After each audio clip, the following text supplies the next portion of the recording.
2009년도 아마도 여름 때쯤에서 블록버스터 영화 해운대가 개봉이 됐는데 정말 충격적이었습니다. 쓰나미가 나타나서 많은 사람들이 죽는 겁니다. 쓰나미가 오자 이 길 저 길을 향해서 막 구름대와 같이 사람들이 도망을 갑니다. 또 한 부류의 사람은 뭔가를 붙잡는 겁니다. 어떤 사람은 전봇대를 막 붙잡습니다. 또 어떤 사람은 자기가 거하는 아파트 방에 숨어 있는 겁니다. 여러분, 쓰나미라는 것이 영화에만 등장하는 것일까요? 사실은 바닷물은 덮치지 않았지만 우리는 인생에서 쓰나미를 참 많이 만납니다.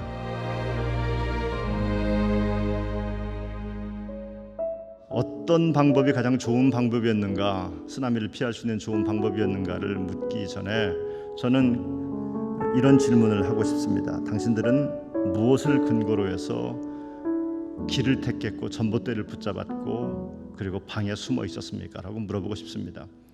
무슨 근거로 그렇게 하면 살 수 있을 것 같은 근거가 있었습니까? 라고 묻고 싶습니다. 쓰나미가 닥친 위기 시대를 살고 있는 여러분, 묻습니다. 그러면 여러분이 지금 붙잡고 있는 것은 무엇입니까? 여러분은 어떤 근거로 지금 그것을 붙잡고 있습니까? 라고 질문을 먼저 하면서 이 설교를 시작하고 싶습니다. 믿음이라는 단어는 교인들이 교회에서 제일 많이 사용하는 단어가 믿음이라고 하는 단어입니다.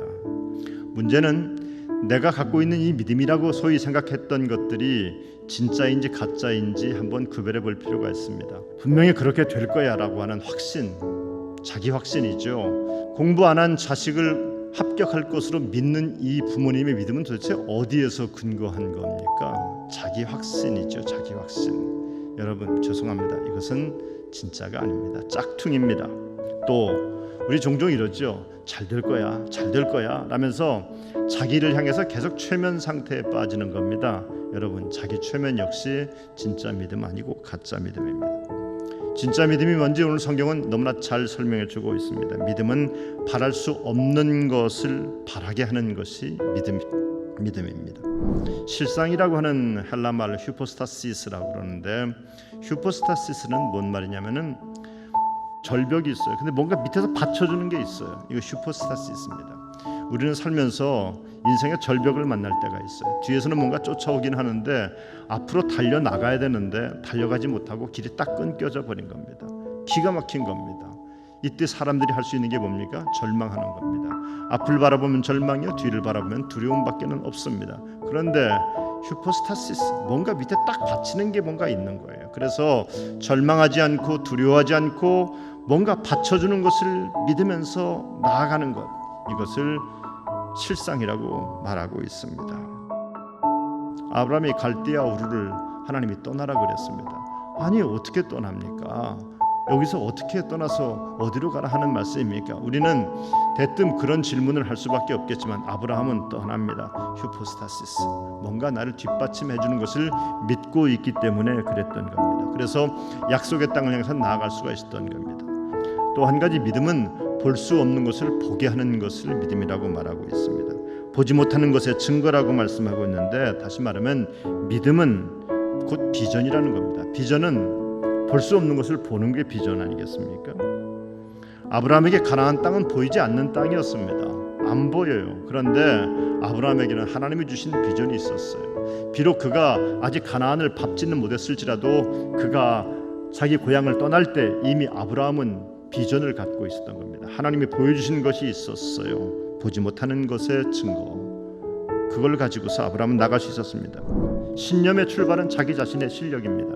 나로부터 출발하는 게 신념입니다. 그런데 믿음은 내 실력이 아무리 뛰어날지라도 나로부터 출발하는 것이 아니라 하나님의 말씀으로부터 출발하는 것이 믿음입니다. 3절은 이렇게 말합니다. 믿음으로 모든 세계가 하나님의 말씀으로 지어진 줄 우리가 아나니 라고 말씀할 때 이 말씀을 로고스라고 해석하지 않고 레마라고 기록하고 있습니다. 하나님께서 선포하신 말씀, 내 마음속에 잘 박힌 모처럼 믿음으로 응답한 말씀, 그 말씀은 하나님의 역사가 나타나는 말씀이다라고 하는 겁니다. 우리의 신앙의 선배들은 이 살아있는 하나님의 말씀을 붙잡았어요. 아, 이것이 역사 속에서 하나님께서 나에게 하시는 말씀이구나, 내가 이 말씀을 붙잡고 살아야 되겠다라고 분명히 레마로 받아들이게 되었습니다. 이제는 그 믿음의 선진들의 이야기를 듣고 도전받은 우리들이 누군가에게, 우리 신앙의 후배들에게 신앙의 증거들을, 믿음의 증거들을 남겨놓아야 될, 유산으로 남겨놓아야 될 사명이 여러분과 저에게 있습니다. 하나님의 약속을 여러분은 100% 신뢰할 수 있습니까? 100% 신뢰할 수 있습니까? 오늘 우리들의 고민은 바로 여기에 있는 겁니다. 내 안에 믿음이 있는 것 같기는 한데 100%가 아니에요. 내가 무슨 몇 대째 예수를 믿고 뭐 이것도 하고 저것도 하고 직분도 갖고 있고 이래가지고서 꽤 근사한 믿음의 사람 같은데 아마도 내 믿음을 분석을 해보니까 100%가 못 되는 것 같아요. 이것이 우리를 약하게 만들고 기죽게 만드는 겁니다. 성도 여러분, 대충 믿어서는 죽음과 싸워 이길 수 없습니다. 대충 믿어서는 악한 마귀의 유혹에 속절없이 넘어갈 수밖에 없습니다.